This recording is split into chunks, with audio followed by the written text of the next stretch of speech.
வணக்கம் டீச்சர்ஸ். அனைவருக்கும் இனிய மாலை வணக்கம். டீச்சர்ஸ் கேர் அகாடமியின் வரலாற்றுத் துறையின் சார்பாக உங்களிடம் பேசுவதில் பெரும் மகிழ்ச்சி அடைகின்றேன். நம்ம பிஜிடிஆர்பி இந்த அகாடமிக்கு வரோம், ஆகஸ்ட்னு சொல்லியிருக்காங்க, வரோம் என்ற நம்பிக்கையோடு படிச்சுட்ருக்கோம். அதில் பர்டிகுலராக பார்த்திங்கன்னா வரலாற்று பாடப்பிரிவில் பிஜிடிஆர்பியில் நம்ம சீட்டு அதிகபட்சமாக ஒரு 100 சீட்டு வரும் அப்படின்னு நினைப்போம். அந்த 100 சீட்டு வந்தால் 100ல் ஒரு ஆளாக நம்ம இருக்கணும்னு நினைக்கிறோம். ஸோ அதுக்கு நம்ம என்ன சார் பண்ணணும் அப்படின்னா, ஒன்று, நீங்கள் சுயமாக முடிவெடுக்கணும். ரெண்டாவது, ஏதாவது ஒருத்தர் சரியான முறையில் ஃபாலோ பண்ணணும். மூன்றாவது, உங்கள் இலக்கை கட்டாயம் அடைவேன் அப்படின்ற ஒரு தெளிவான ஒரு நோக்கம் இருக்கணும். நான்காவது, அதுக்காக முழுமையாக உங்களை நீங்கள் அர்ப்பணிக்கணும். 4 விஷயங்களும் செய்கின்ற போது இந்த பிஜிடிஆர்பி ஹிஸ்ட்ரி பாடப்பிரிவில் நிச்சயம் நீங்கள் வெற்றி பெறுவது உறுதியாகிறது. நிறைய ஆசிரியர் பெருமக்கள் 1 மார்க் 2 மார்க்கில் போயிருக்கலாம். நிறைய கல்லூரியில் அல்லது பள்ளிகளில் பாடம் எடுக்கின்ற ஒரு அனுபவம் இருக்கலாம். மூன்றாவதாக, புதிதாக இளைய தலைமுறை நிறைய பேர் படிக்கலாம். எப்படியாக இருக்கலாம், அதை பற்றி பிரச்சனை இல்லை. ஆனால் நிச்சயமாக தேர்ச்சி பெற்று பணியில் சேரலாம் என்ற ஒரு ஆசையோடு தான் நீங்கள் படிப்பீர்கள். அதனால் நீங்கள் படிக்கின்ற போது எவ்வளவுனா படிக்கலாம். ஆனால் ஜெயிக்கின்ற போது எவ்வளவு தான் இதுக்குள்ளே இந்த டார்கெட்டை முடிக்கணும், இதுக்குள்ளே நம்ம இந்த விஷயங்களை பண்ணணும் அப்படின்னு நம்ம நினைக்கணும். நீங்கள் வரலாற்று பாடப்பிரிவில் 110 வினாக்கள் 10 யூனிட்டில் கொடுக்குறாங்க அப்படின்னா 40 வினாக்கள் கொடுப்பாங்க. அதில் 30 சைக்காலஜி, 10 உங்களுக்கு ஜிகே கொடுப்பாங்க. ஸோ அதில் நீங்கள் 30 சைக்காலஜி அண்ட் எஜுகேஷன் மெத்தடாலஜி கூட வரலாற்று பாடப்பிரிவு படிக்கிற மாணவர்களுக்கு கொஞ்சம் ஈஸியாக இருக்க வாய்ப்பு இருக்குது. ஆனால் அந்த 10ல் பார்த்திங்கன்னா எப்படியும் ஒரு 3 வினா வரலாறு, அரசியல் அல்லது புவியியல் சம்மந்தமாக வரும். அதை கூட நீங்கள் ஈஸியாக எடுத்துடலாம். ஸோ எப்படி எடுத்தாலும் இந்த 110 குறைஞ்சபட்சம் 110 மதிப்பெண்கள் எடுத்தால் முதல் மதிப்பெண்ணாக இருக்கலாம். 100 மதிப்பெண் எடுத்தால் கண்டிப்பாக அவர் அந்த ஜாப்போட கம்யூனிட்டி பேஸில் இருக்கலாம். அது கீழே இன்னும் பெண்கள் பிரிவாக இருந்தால் ஒரு 98 மார்க் எடுத்தால் கூட போதும். இதுக்கு கீழே எதாவது குறையுமா சார்னா, அதுக்கு கீழே இருக்கிற அந்த இன சுழற்சி முறை பின்பற்றுகின்ற போது 95 வரைக்கும் போகலாம். ஸோ இந்த முறை வினாத்தாள் சற்று யூஜிடிஆர்பியில் ரொம்ப கடினமாகவே இருந்தது. ஸோ அதனால் இந்த யூஜிடிஆர்பியை வச்சு நம்ம கெஸ் பண்ணும்போது பிஜிடிஆர்பி இந்த முறை அதே மாதிரி வினாத்தாள் வடிவமைப்போடு தான் இருக்கும் அப்படின்னு நம்ம முழுமையாக நம்பலாம். ஸோ இது அதுக்கேற்ற மாதிரி நம்ம தயார்படுத்திக்கிறது நம்மளுடைய முதன்மை நோக்கம். ஸோ பிஜிடிஆர்பியில் மொத்தமாக உங்களுக்கு 10 யூனிட் இருக்குது. 10ல் நாம் இன்றைக்கி 3வது யூனிட் அலகு 3 யூனிட் 3ல் இந்தியாவில் முகலாய வரலாறு மற்றும் மராட்டியத்தின் எழுச்சி என்ற பாடப்பகுதி இருக்குது. இந்த 3வது யூனிட்டை படித்தவர்கள் நிறைய பேர் படிப்பீங்க. என்னென்ன புத்தகங்கள் யூஸ் பண்ணுறீங்கன்றதை விட என்னென்ன புத்தகங்களில் யூஸ் பண்ணால் நீங்கள் ஆட்சேபனை தெரிவித்தால் கூட அந்த மதிப்பெண் உங்களுக்கு ஆட் ஆகும், இல்லை சரியான முறையில் படிக்கிற ஒரு ஃபீல் ஆகும். அதனால் மேக்ஸிமம் உங்களுக்கு இந்த ஆங்கில வழியில் படிப்பவர்களே ஏராளமான புத்தகங்கள் உள்ளது. கிட்டத்தட்ட 40 புத்தகங்கள் உள்ளது. தமிழ் வழியில் படிப்பவர்களுக்கு மிடிவல் இந்தியா சதீஷ் சந்திராவத் இருக்குது. அடுத்ததாக போனால் அக்பர் அப்படின்ற ஒரு பாடம் தனியாக, அக்பர் தி கிரேட் அப்படின்ற ஒரு புத்தகத்தை வின்சென்ட் ஸ்மித் இருக்கார். இந்த வின்சென்ட் ஸ்மித் எழுதிய தி கிரேட் அக்பர் என்ற புத்தகம் இருக்குது. ஃபால் ஆஃப் முகல் எம்பரர், அதாவது முகலாயர் வீழ்ச்சி அப்படின்ற புத்தகம். இந்த புத்தகத்தில் யார் எழுதியிருக்காங்கன்னா ஸ்ரீ ஜாட்நாத் சர்க்கார் எழுதியிருக்காரு. அடுத்ததாக இந்த முகல், அதாவது இந்தியாவில் முகலாயர்களுடைய வரலாறு அப்படின்ற புத்தகம் அப்படின்ற மாதிரி முழுசாக பார்க்கணும் அப்படின்னு பார்த்தீங்கன்னா முக்கியமாக இர்ஃபான் ஹபீப் அவர்கள் எழுதிய அந்த புத்தகத்தில் நீங்கள் பார்க்கலாம். ஸோ அதுக்கு மேலே வேறு ஏதாவது இருக்கான்னா நிறைய புத்தகங்கள் இருக்குது. ஸோ இந்த புத்தகங்கள்லாம் நீங்கள் படிக்கலாம். இந்த அவுரங்கசீப்பை பற்றி, இந்த ரூலர் ஆஃப் அவுரங்கசீப் ஒரு புத்தகம் கூட ஸ்டான்லி லேன்போர்ட் எழுதியிருக்காரு. இந்த கேள்வியாக கூட வராது. ரூலர் ஆஃப் அவுரங்கசீப்பை பற்றி 2 புத்தகம் வந்திருக்குது. முக்கியமாக கடைசியில் அவர் ரொம்ப நாள் ஆட்சி பண்ணதுனால ஸ்டான்லி லேன்போர்ட் எழுதியிருக்காரு ரூலர் ஆஃப் அவுரங்கசீப்ன்ட்டு. முகலாயர்களுடைய வீழ்ச்சி எவ்வளோ அளவு காரணங்கள் இருக்குன்னு ஒரு முதுகலை, அதாவது PhD பட்டம் பெற்றவராக ஜாட்நாத் சர்க்கார் எழுதியிருக்காரு. ஸோ அதுக்கப்புறம் சதீஷ் சந்திரா புத்தகமோ, அக்பர் புத்தகமோ அல்லது இர்ஃபான் ஹபீப் புத்தகமோ இது எழுதலாம். ஸோ இவையெல்லாம் ஆங்கிலத்தில் அதிகமாக இருக்கக்கூடிய புத்தகங்கள். தமிழில் எதாவது இருக்கா சார் அப்படின்னா தமிழ்லேயும் இருக்குது. ஸோ தமிழில் என்னென்ன புத்தகங்கள்லாம் யாரெல்லாம் எழுதியிருக்காங்கன்னா ஏஎல் ஸ்ரீவத்சா எழுதியிருக்காரு. அடுத்ததாக சுவாதி துரை என்றவர் எழுதியிருக்காரு. அதுக்கப்புறமா உங்களுக்கு வேறு ஏதாவது யாராவது எழுதியிருக்காங்களா சார்னா கிட்டத்தட்ட இன்னும் நிறைய புத்தகங்கள் இருக்குது. தமிழில் புத்தகங்கள் இருக்குது. நீங்கள் எதை படித்தாலும் கொஞ்சம் தமிழக அரசு வெளியிட்டுள்ள புத்தகங்களையோ அல்லது ஆங்கில வழியில் உள்ள ஒரு ஸ்டாண்டர்டான புத்தகங்களை படிக்கின்ற போது நமக்கு ஈஸியாக இருக்கும். சரிங்களா? சரி, ஓகே சார், இதெல்லாம் ஓகே, இந்த புத்தகங்கள்லாம் வாங்கிக்கிறோம். இதெல்லாம் படிக்கணுமானா படிக்கக்கூடிய லெவலில் இருக்கிறவங்களோ எல்லா புத்தகம் வாங்கி படிங்க. படிக்க முடியல சார், நான் ஒரு பணிக்கு போயிட்டுருக்கேன், நான் ஓரளவுக்கு சைடில் படிச்சுட்ருக்கேன், இல்லை நான் உங்களை ஃபாலோ பண்ணுறேன் அப்படின்னா இவங்களுக்கு கொடுக்க வேண்டிய வரலாற்று பாடப்பிரிவில் கொடுக்க வேண்டிய நூல்கள் புத்தகங்களாக கொடுப்பாங்க. ஸோ உங்களுக்கு 10 யூனிட்டுக்குமே புக்காகவே பைண்ட் பண்ணி கொடுத்துறாங்க. ஸோ அந்த மாதிரி உங்களுக்கு புத்தகங்களை வாங்கி படித்தால் தேர்ச்சி பெற்று பணிக்கு போக வேண்டிய ஒரு நம்பிக்கை இருந்தால் இந்த புத்தகங்களை நீங்கள் ஆர்டர் செய்து கூட வாங்கி படிச்சுக்கிங்க. எல்லாமே உங்கள் கையில் இருக்குது, நீங்கள் தான் முடிவு பண்ணிக்கணும். ஸோ ஓகே சார், இதெல்லாம் ரைட்டு. இது என்ன சார், இதில் என்ன முகலாய வரலாறு புத்தகம் இருக்குது, இது மராட்டியத்தின் எழுச்சி பற்றி சிவாஜி பற்றி இருக்குதா சொன்னால் அதுலேயும் கிட்டத்தட்ட ஒரு 15 புத்தகங்கள் மேலே இருக்குது. இப்போ இதில் வந்து ஒரு சமீபத்தில் அந்த மராட்டியத்தில் இது சிவாஜின்ற பேர் இல்லாமல் யாருக்குமே தெரியாமல் இருக்காது. இந்த மராட்டிய மாமன்னர் சிவாஜியை பற்றி சமீபத்தில் எந்த நாட்டின் பாராளுமன்றத்தில் புத்தகமாக வெளியிடப்பட்டதுன்னு கூட ஒரு வினா வரலாம். சமீபத்தில் எந்த நாட்டு பாராளுமன்றத்தில் சிவாஜி என்ற புத்தகம் வெளியிடப்பட்டது? அதாவது நம்ம பாராளுமன்றத்தை வெளியிட்டால் பரவாயில்ல, வெளிநாட்டில் 193 நாடுகளில் ஒரு நாட்டில் வெளியிடப்பட்டுள்ளது. அந்த எந்த பாராளுமன்றம் என்று சொன்னால் ஆங்கிலேயர் பிரிட்டிஷ் பாராளுமன்றம். இந்த பிரிட்டிஷ் பாராளுமன்றத்தில் இந்த சிவாஜி என்ற நூல் சமீபத்தில் புத்தகமாக வெளியிடப்பட்டது அப்படின்றது தெரிஞ்சிருக்கணும். ஸோ அந்த அளவுக்கு நமக்கு அப்டேட் ஜிகேல கூட வரலாம். ஸோ இந்த மாதிரி நம்ம படிக்கிறோம். ஸோ படிச்சுட்டு நம்ம வந்து பணிக்கு போகிறதுக்காக படிக்கிறப்போ ரொம்ப ஆழ்ந்து படிக்கிறோம், எல்லாமே பண்ணுறோம். ஓகே சரி, எப்படி சார் படிக்கணும், என்ன சார் பண்ணலாம் அப்படின்னு நீங்கள் கேட்குறீங்க. வழக்கமாக உங்களுக்கு வந்து என்ன சார் வந்திருக்கு, நீங்கள் கொஷின்ஸ்லாம் வந்து நான் பார்க்கணும் அப்படின்னா முதல்ல நீங்கள் வினாத்தலை அணுகுகின்ற ஒருவர் அல்லது தேர்வு எழுத போகின்ற ஒருவர் முதல்ல ஸோ இந்த மாதிரிலாம் கேட்குறாங்க. என்ன அப்படின்னா பார்த்தீங்கன்னா முதல்ல வரலாற்று பாடப்பிரிவில் முதல்ல நீங்கள் எந்த மாதிரி வினாக்கள்லாம் வருது, ஏற்கனவே வந்துக்கிறது என்ன அப்படின்றது முதல்ல ஒருத்தவங்க தெரியாமல் கண்ணை கட்டி காட்டில் விட்ட மாதிரி படிக்கிறது வேஸ்ட்டு. அதனால் என்ன வினா எளிமையானதாகவும் இருக்கலாம், ஒரு மாடரேட்டாகவும் இருக்கலாம், கொஞ்சம் உள்வாங்கி ஆழ்ந்த வினாவும் இருக்கலாம். அந்த லோ மிடில் ஐராடிகள் 3 விதமான வினாக்கள் கலந்துருக்கும். போன முறை பிஜிடிஆர்ல கேட்டதெல்லாம் ரொம்ப சிம்பிள், அந்த எக்ஸாம் எதுக்கு வச்சேன்னு தெரியலன்ற மாதிரி ரொம்ப சிம்பிளாக இருந்தது கொஷின்ஸ்லாம். அதையே நிறைய பேர் தப்பு பண்ணியிருந்தீங்க. ஆனால் இந்த முறை யூஜிடிஆர்பி கடினமானதுனால பிஜிடிஆரும் கடினமாக இருக்கணுன்றது ஒரு கெஸ்ஸிங். பட் போக போக சுற்று வட்டார சூழ்நிலைகளில் என்ன இருக்குன்றது நமக்கு தெரிவிக்கிறேன். பார்த்திங்கன்னா இப்போது இந்த முகலாயர் இந்தியாவில் வரலாறு மற்றும் மராத்தியர் எழுச்சின்ற சிலபஸ் இதில் கொடுத்துருக்காங்க, ரைட்டு.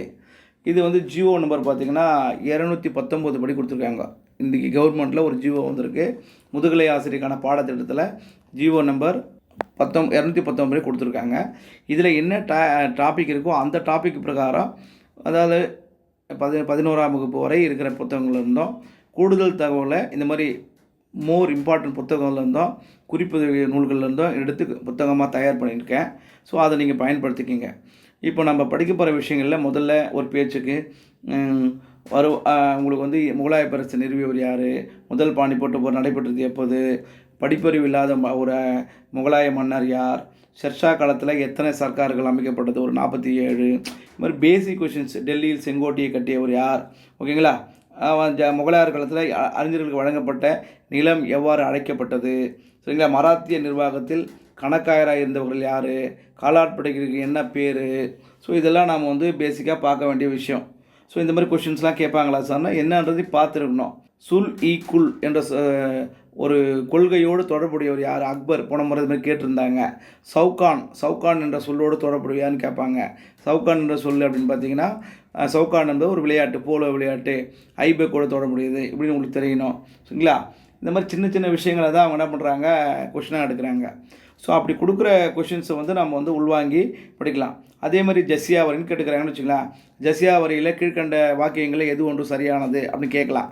இப்போ ஜசியா வரின்னு இங்கே இருக்குது, இது பார்த்திங்கன்னா ஜசியா வரின்னு ஒரு ஒழிப்பு இருக்குது. இப்போ ஜசியா வரின்னா உங்களுக்கு சாதாரணமாக 1582 அப்படின்னா ஒழிச்சிட்டாங்க அப்படின்ட்டு மட்டும் ஒரு லைனாக படிப்பீங்க.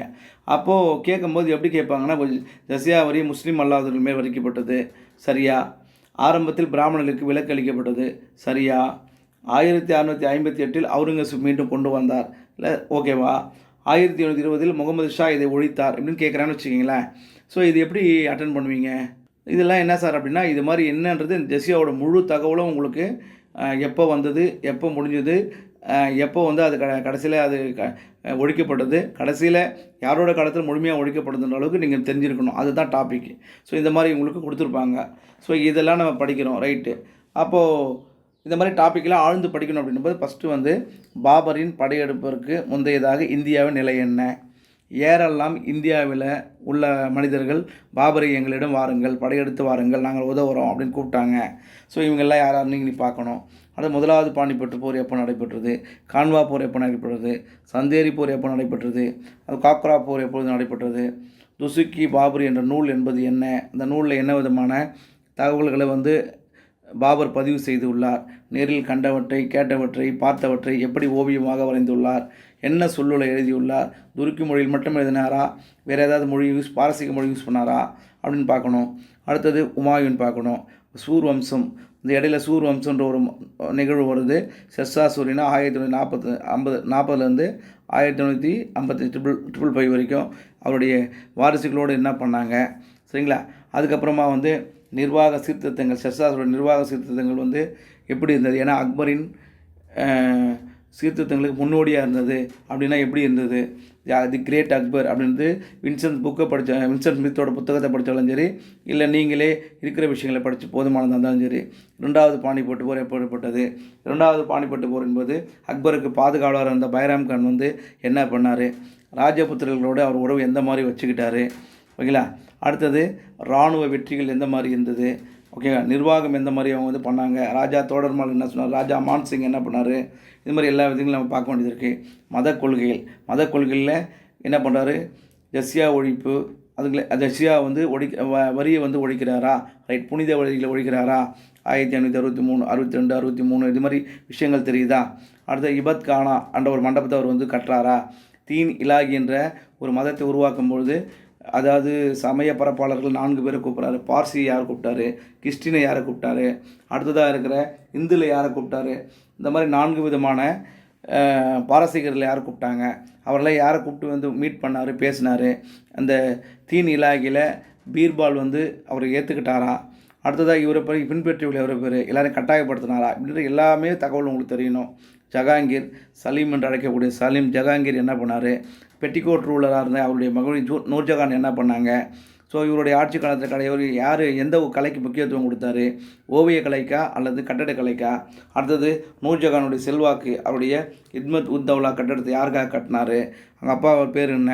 ஸோ இந்த மாதிரி எல்லா விதையும் உங்களுக்கு தெரிஞ்சிருக்கணும். ஷாஜகான் அப்படின்னு குர்ரம், இயற்பெயர் குர்ரம் என்று அழைக்கப்பட்ட ஷாஜகானுடைய NWF கொள்கை என்றால் நார்த்து வெஸ்ட்டு பாலிசி, என்ன சொல்லுவாங்க, நார்த்து வெஸ்ட்டு பாலிசி தான் இது சுருக்கி கொடுத்துருக்காங்க. ஸோ இந்த பாலிசிகளை என்ன பண்ணார், வடக்கு மற்றும் தெற்கில் இருக்கிற அவருடைய பாலிசி எந்த மாதிரி இருந்தது, எந்த அளவுக்கு வெற்றி பெற்றார், எந்த அளவுக்கு வெற்றி பெறலை, கடைசியில் அவுரங்கசீப் என்பவர் யார், எவ்வளோ நாள் இருந்தார், 1707 அவர் இறக்கும் முறை என்ன பண்ணார், அதில் அவருடைய எப்படி வீழ்ச்சி, முகலாயருடைய வீழ்ச்சிக்கு அடித்தளமாக அவர் என்ன பண்ணார், தக்காணத்தில் என்ன பண்ணார், தக்காணத்தில் சிவாஜி கூட என்ன பண்ணார், எத்தனை விதமான சண்டைகளை போட்டார், அவருடைய இராணுவ நடவடிக்கைகள் எந்த மாதிரி இருந்தது, இதில் ராணி துர்காவதி, சாந்த் பிவி இவங்களோட நடவடிக்கை எந்த மாதிரி இருந்தது, அவர் தக்கான கொள்கைகளுக்காக யாரெல்லாம் அப்பாயின்மெண்ட் பண்ணார், அவருடைய மத கொள்கைகள் எந்த மாதிரி இருந்தது, சமூகம் எந்த மாதிரி இருந்தது, முகலாயர் கீழ் இருந்த பொருளாதார சமூக நிலை என்ன, கார்கானாக்கள் என்றால் என்ன, கலை மற்றும் கட்டிடக்கலையில் மினியேச்சர் பெயிண்டிங்ஸ்னா என்ன, பேட்ரோட் ஹீரோனா என்ன, முகலாயர் கால பேரரசின் சரிவு மற்றும் சிதைவு என்னும்போது எதற்கு காரணமாக இருந்தது, எப்படி அவர்கள் தோற்று போனாங்க, மராட்டியர்கள் எழுச்சி என்பது எந்த, மேற்கு தொடர்ச்சி மலையில் அவர்கள் அவருடைய எழுச்சி எந்த மாதிரி இருந்தது, கொரில்லா போர் முறை என்ன, அவர்களுடைய சத்ரபதி நௌபத் என்ற படைப்பிரிவுகளை எப்படி நிர்வாகம் பண்ணார், எப்படி எழுச்சி பெற்றார், எப்படி அவுரங்கசீப்போட தொடர்பு கொண்டார், சைட்டகான் கூட எப்படி சண்டை போட்டார், ஜெய்சிங் கூட சண்டை போட்டார், புரந்தர் உடன்படிக்கை 1667 எப்படி பண்ணிக்கிட்டார், அதில் என்னென்ன சரத்துகள் இருந்தது, 23 கோட்டைகளை வாங்கிட்டாங்கன்னா 13 கோட்டையை அவர் வாங்கிக்கிட்டார். ஸோ இந்த மாதிரி விஷயங்களை நீங்கள் உள்ளார்ந்து எல்லாமே தெரிஞ்சிருக்கணும். சிவாஜியினோட ஆரம்ப கால வெற்றிகள் என்ன, தோர்னார் கோட்டையிலேருந்து ஆரம்ப கால கட்டில் ரேக்கரில் ஒரு முடிசூட்டிக்கிற வரைக்கும் என்னன்றதை பார்க்கணும். மராத்தியோட நிர்வாகம் எந்த மாதிரி இருந்தது, அவருடைய படைப்பிரிவு எந்த மாதிரி கொலாபா என்ற கப்பற்படை எந்த மாதிரி இருந்தது அப்படின்னு பார்க்கணும். அவர்களுக்கு இந்த பேஷ்வாக்கள் எந்த அளவுக்கு ஆதிக்கம் செலுத்தினார்னு பார்க்கணும். பேஷ்வாக்களுடைய பதவி எப்படி வாரிசு பரம்பரையாச்சு, இல்லை பாலாஜி விஸ்வநாதர் பங்களிப்பான, நானா தேசிகர் என்று அழைக்கப்பட்டவர் இல்லை, சேனா கர்த்தா என்று அழைக்கப்பட்டவர் யார், இந்த மாதிரி எல்லாமே அவங்க கேட்பாங்க.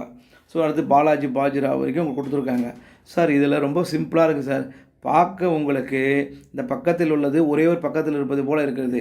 இந்த புத்தகத்தை எழுதியிருக்கின்ற இதில் கிட்டத்தட்ட நீங்கள் பார்த்தீங்கன்னா 400 பேஜ் வருது. ஸோ 400 பேஜுக்கிட்ட வருது. இது போதுமானது கிடையாது. இது மட்டும் இல்லாமல் இதில் குறைஞ்சபட்சம் நம்ம கிட்டத்தட்ட ஒரு 1000 வினாக்களோ அல்லது 750 வினாக்களோ பார்க்கணும். ஸோ அதுலேருந்தே உங்களுக்கு அந்த 10 வினா வந்துடணும். இதுதான் மெயின் லாஸ்ட் டார்கெட்டாக ஃபிக்ஸ் பண்ணியிருக்கேன்.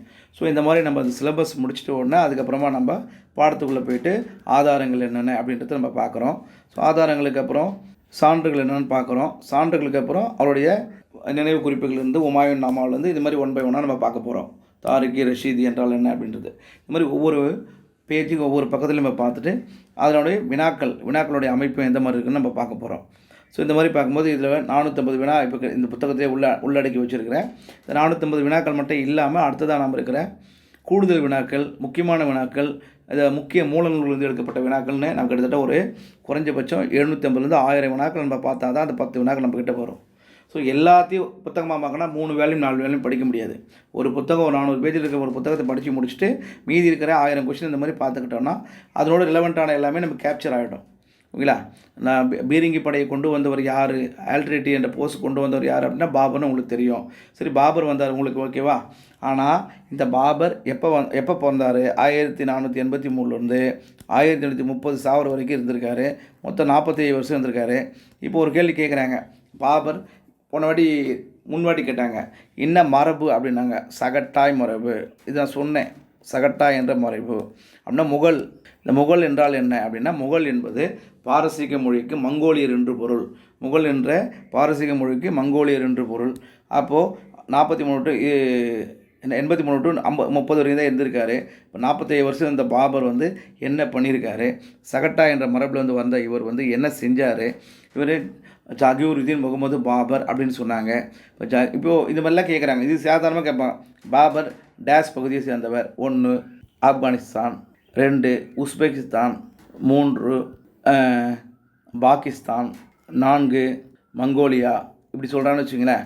இது எது சார் அப்படின்னா, நீங்கள் உஸ்பெகிஸ்தான்ற ஒரு நாடு இப்போ இருக்கிற சமீபத்தில் உஸ்பெகிஸ்தான், அப்போது ஃபஸ்ட்டு பாகிஸ்தானுக்கு மேலே ஆப்கானிஸ்தானுக்கு அப்புறம் பக்கத்தில் இருக்குது ஈராக்குக்கு மேலே துர்க்மேனிஸ்தான் ஒரு நாடு இருக்குது. அந்த துர்க்மேனிஸ்தான்ற ஒரு நாட்டுக்கு மேலே தான் உஸ்பெகிஸ்தான் ஒரு நாடு இருக்குது. தஷ்கண்ட் அப்படின்றது தான் அவரோட கேபிட்டல் அப்படின்றது நமக்கு தெளிவாக தெரிஞ்சிருக்கும். இந்த தஷ்கண்ட் கேபிட்டல்லேருந்து அவர் இங்கேருந்து வந்தார் அப்படின்னு நமக்கு தெரிஞ்சிருக்கணும். சரிங்களா? அங்கே பிறந்தது ஹேண்டிஜன் அப்படின்ற ஒரு கிராமத்தில் பிறந்தார், அந்த இடத்துல பிறந்தார் இப்படின்னு ஒரு தகவலை ஆரம்பித்து எப்படி இங்கே வந்தார், கடைசியில் என்ன தான் பண்ணார் அப்படின்ட்டு அவர் பேசுகின்ற போது துருக்கிய மொழி பேசினா கூட இங்கே முகலாயர்களுடைய அலுவல் மொழியாக பாரசீகம் இருந்தது. இவர் ஷியா பிரிவா அண்டு சன்னி பிரிவா அப்படின்னால் சன்னி பிரிவை சேர்ந்தவர்கள், சன்னி என்ற முஸ்லீம் இனத்தை சேர்ந்தவர்கள், ஷியா என்ற பிரிவு இல்லை அப்படின்னு நம்ம தெரிஞ்சுருக்கணும். இவங்க இருக்கிற மொத்த பேருமே சன்னி பிரிவை சேர்ந்தவர்கள். ஒரே ஒருத்தர் மட்டும் ஷியா பிரிவை சேர்ந்தவர் கொஞ்ச நாள். யார் அப்படின்னு பார்த்தீங்கன்னா அவர் தான் உமாயூன் அப்படின்னு மட்டும் கொஞ்சம் தெரிஞ்சுக்கணும். கொஞ்ச நாள் ஒரு 14 நாடுகள் நாடோடியாக இருந்து விட்டு அவர் ஒரு உதவி கேட்குறாரு. 2வது பானிபட்டுக்கு போகும்போது தாமஸ் என்ற கூட ஷியா பிரிவில் கொஞ்ச நாள் இருக்கிறார். ஸோ இது மாதிரி விஷயங்களை அலசி ஆராய்ந்து படிக்கின்ற போது, தெளிவாகின்ற போது, வினாக்களை எல்லாம் திருப்பி எழுதி பார்க்கின்ற போது அதாவது நமக்கான விடியலாகவும் விளக்காகவும் நாமளே இருக்கின்ற போது நமக்கு கண்டிப்பாக வேலை உறுதி. இவ்வளோ படித்து எல்லாம் முடித்து இவ்வளோ மாணவர்களுக்கு நீங்கள் போதிக்கக்கூடிய ஆசிரியராக இருக்க மாட்டீங்க. பிற்காலத்தில் நீங்கள் தமிழ்நாடு போட்டித் தேர்வில் எழுதக்கூடிய அனைவருக்கும் ஒரு வழிகாட்டியாகவே இருக்க வேண்டிய சூழல் ஏற்படும். அதனால் நன்றாக படியுங்கள், நான் இருக்கிறேன், நீங்கள் கவலைப்பட வேண்டாம் என்று ஒரு நம்பிக்கையோடு வார்த்தையை கூறுகிறேன். அதனால் நிச்சயமாக நன்றாக படியுங்கள், வெற்றி நிச்சயம். இந்த அகாடமிக் பிப்ரவரி மாதத்துக்குள்ளே நாம் பணியில் சேர்ந்து அரசு பணியாக பணியாற்ற வேண்டும். அடுத்ததாக தேர்தல் வருகின்றது மே மாதத்தில். அப்பொழுது அதாவது ப்ரொசீடிங் ஆஃபீஸர், தலைமை வாக்காளர் என்ற பதவிக்கு நீங்கள் இருக்க வேண்டும் என்று உங்களை வாழ்த்தி இந்த யூனிட்டை முடிக்கிறேன். ஸோ இது வரைக்கும் நம்ம படிக்கிறோம். சரிங்களா? இதில் பாலாஜி பாஜிராவ் என்ற கடைசி முடிவு மட்டும் இல்லாமல் இதனோட கண்டினியூட்டி அடுத்தடுத்த யூனிட் தொடர்ந்து போயிட்டு தான் இருக்கும். அது நீண்ட நெடிய பயணமாக இருக்கும். அடுத்த யூனிட்டில் நம்ம என்னென்ன பார்க்க போகிறோன்றதையும் நம்ம அடுத்த கிளிப்பில் பார்க்கலாம். ஸோ இந்த 3வது யூனிட்டை முதல்ல தொடக்கமாக இருக்கிறவங்க மாடர்ன் படிக்கும்போது ஈஸியாக இருக்கும். அதனால் 3வது யூனிட்டை தொடக்கமாக படிங்க. புத்தகங்கள் இருப்பவர்கள் அதை பயன்படுத்துங்க. புத்தகம் இல்லாதவர்கள் நீங்கள் வாங்கி பயன்படுத்திக்கிங்க. ஸோ வெற்றி பெற்று பணியில் சேர என்னுடைய மனமிருந்த வாழ்த்துக்கள் வரலாற்று ஆசிரியர் பெருமக்களுக்கு.